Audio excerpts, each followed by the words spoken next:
When the federal government began testing cigarettes for tar and nicotine back in Morris in 19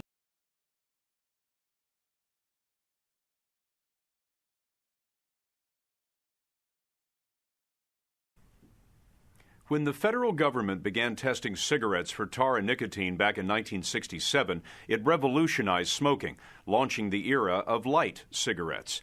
The idea of a cigarette that is less harmful is so powerful that now more than 80% of all cigarettes sold in America are low-tar brands. What smokers don't know is that the government's low-tar number on the pack has almost nothing to do with how much tar they're inhaling. It only tells you how much tar is being delivered to a smoking machine, not to real smokers. It won't surprise you to hear that some tobacco companies knew this all along. It may surprise you to hear that the federal government knew it too. Since testing began, more than 12 million Americans have died from smoking-related disease. One top smoking researcher told us that many of those people went to their graves believing a low-tar myth. When you take that number and put it in an ad that says, okay, this cigarette is a low-yield cigarette. This cigarette's name is light or ultralight. That this cigarette will reduce your exposure to tar. Those are lies.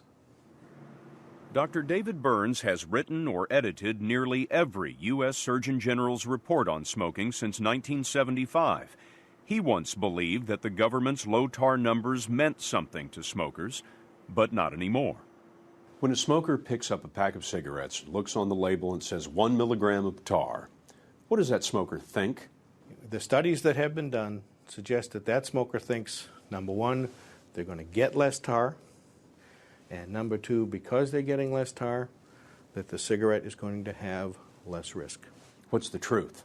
The truth is, it doesn't make any difference what type of cigarette that you smoke.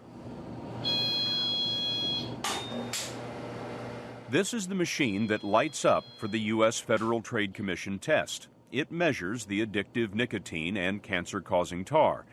The FTC publishes results brand by brand, and tobacco companies have embraced the test for 35 years as a powerful sales tool. What's wrong with the FTC test is it doesn't measure what people get. What do you mean it doesn't measure what people get? I mean, they put it right there on the cigarette pack, Absolutely. 1 milligram of tar. I can take that to the bank. I don't think so. If you change the way you smoke that cigarette, if you inhale more deeply, if you draw harder on the cigarette, if you take more puffs, then you change the amount that you get from it. You know, it's just like light yogurt or light sour cream. Patricia Henley started smoking in 1962 when she was just 15 years old. She, like millions of other smokers, got worried about the hazards, so 10 years ago she called Philip Morris, the company that made her Marlboro cigarettes. She told me exactly what an addict wanted to hear, and that was, well, it hasn't been proven. And then she says, if you're really, truly concerned about it, then you should switch to the lights. When you started smoking the Marlboro Lights, is there anything different about them? Well, you had to draw more, you know, it was like, it didn't have the freeness. You had to inhale a lot stronger. A lot stronger than the machine. It turns out the machine doesn't smoke like Patricia Henley or most anyone else. It takes a 2-second puff once a minute. The machine, of course, doesn't crave addictive nicotine, but people do. Research shows that people change the way they smoke to get the nicotine they need. We're going to cut them both, cut the filters off. William Ferrone was a tobacco industry insider, a research scientist hired by Philip Morris in 1976 to analyze cigarette safety. Most people who smoke a low-tar cigarette do what we call compensation. They compensate. They will do something to, in fact, get more out of it. And Philip Morris has known that for nearly 30 years. This internal company document from 1974 was written by the head of research. It says, quote, generally, people smoke in such a way that they get much more than predicted by machine. The Philip Morris report recommends that the FTC's standardized test should be retained because, quote, it gives low numbers.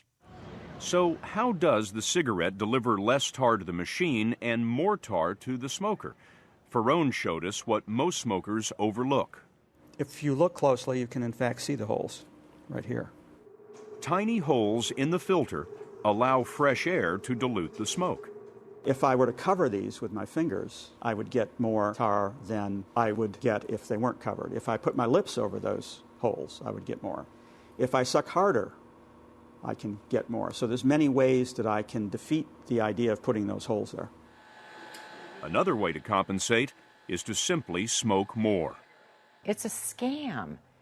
I mean, excuse me, but how could I have gone from smoking 2 packs of regular cigarettes for a period of 30 years or 25 years, and then all of a sudden, because I switched to the lights, I'm smoking 3.5 packs of cigarettes a day?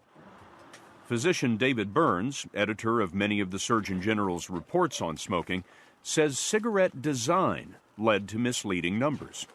And we dramatically underestimated the ability of the tobacco companies to engineer these cigarettes so that they would provide a full dose of tar to people while they provided a trivial dose of tar to the machine. Engineered to fool the machine? Yes. Deliberately designed by intent, and they had demonstrated in their own internal studies that the light cigarettes and the regular cigarettes, when smoked by people, delivered exactly the same amount of tar and nicotine. At Philip Morris, the flaws in the government test were well known. The company decided to create a test of its own for accurate research. They called their test the Human Smoker Simulator, a machine much like this that mimicked the way people really smoke. And in this 1977 summary, Philip Morris found its machine recorded tar levels more than 3 times higher than those reported by the Federal Trade Commission. Research scientist Bill Ferrone was at Philip Morris at the time. Was there ever any consideration of going to the FTC and saying, you know, we've analyzed all of this and we're getting dramatically higher numbers than you people are? It was discussed several times that I can recall, and I remember some heated debates about obligation, and the decision was made that there was no legal obligation to do that. Philip Morris declined our request for an interview, but on its website, the company says that smokers should not assume that light or ultralight brands are safe or are safer than regular brands. The company also tells smokers that the FTC test numbers do not indicate the actual amount of tar and nicotine they will inhale. We wanted to talk to the Federal Trade Commission about whether smokers are being deceived, but the agency also declined an interview. Back when testing began in 1967, the FTC said then that the numbers did not reflect how much tar smokers could expect. But that disclaimer was buried by billions of dollars in advertising that pushed the figures as meaningful. Former Philip Morris scientist Bill Ferrone says the smokescreen doesn't stop there. When you see the name of a cigarette and it's called the lowest tar, not all models of that cigarette contain that lowest tar. It's only one model. What do you mean models? Well, they have a box model, they have a soft pack model, they have a 85 millimeter model. I always thought that had to do with the packaging, not with the cigarette. No, it has to do with the cigarette. The cigarettes are different. They're different. In other words, tar can vary widely within the exact same brand. Look at this. In the latest FTC report, Menthol Salem Lights 100s in a soft pack deliver 8 milligrams of tar, but the same model in a box delivers 12 milligrams, 50% more. The aggressive advertising of the federal government's low tar numbers lulled smokers into a false sense of safety. The tragedy is that a truly safer cigarette might have been developed years ago. Back in the 1970s, the federal government spent $100 million on low tar research. Research focused on the fact that people smoke for the nicotine but are harmed mostly by the tar.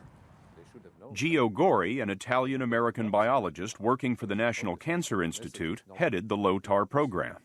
It is clear that to satisfy the smoker, we should give him as much nicotine as he needs and reduce everything else that goes with the nicotine. And 20 years ago, your research proved it could be done. Yes. And it was shelved. It was terminated, yes. Terminated because the government decided instead of making smoking safer, smoking should be eliminated. In 1984, the goal was a smoke-free America by the year 2000. Now, in 2001, there are 50 million smokers in America, and nearly 500,000 of them die every year. The more tar they inhale, the more risk they have. So Gorey says even a partial cut in tar would save many lives. We don't have to reduce the risk 100%. Even a 50% reduction would save 250,000 premature deaths a year in the United States alone. That's a major public health gain any way you look at it.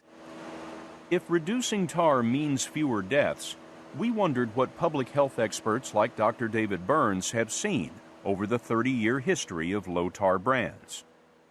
With the allegedly low-tar cigarettes coming on the market as long ago as they did, you would assume there would be a great deal less smoking-related disease today. Absolutely. That's true? No. As a matter of fact, it appears that smoking has actually become somewhat more hazardous rather than less hazardous. More hazardous, researchers believe, because low-tar cigarette smokers tend to inhale more deeply, exposing more of their lungs. It's a heavy irony of light cigarettes when you consider who's buying them. These are cigarettes that are designed to be marketed to people who are concerned about their health, to provide them an alternative to quitting, and to intercept them on their way to smoking cessation. What it meant to you was you could keep smoking. Absolutely. Without fear of getting sick. Absolutely, and I had no fear. There wasn't one moment of fear in my mind that I was going to become sick behind this or I would die. That was out of the question. That was at best naive. After 8 years on light cigarettes, Patricia Henley found herself in the hospital. They came in the next day, 5 doctors surrounding my bed, saying that you have less than 4 months to live. Inoperable lung cancer. Correct. Henley started chemotherapy and radiation to fight her cancer, then filed a lawsuit to fight Philip Morris. She won and was awarded $26 million. For now, her cancer is in remission. I've been targeted by people saying, "Who do you think you are? How dare you? You should hold responsibility." I do hold that responsibility because I'm the one that's going to die. Even the U.S. Surgeon General was taken in by the low-tar myth. In 1981, the Surgeon General's report on smoking said low-tar cigarettes might be less risky. It was a report edited by Dr. David Burns. You know, Doctor, to my mind, one of the tragedies here, you had physicians telling their patients, look, if you can't quit, smoke these. We were way behind the curve. We didn't do enough research. We didn't do enough science to find out what consequences those changes would have had. And we should have been able to give better advice, and we didn't. And a lot of people paid the price for our error. For the last 2 years, Dr. Burns has been leading a government review of the Federal Trade Commission test. The findings are expected this spring.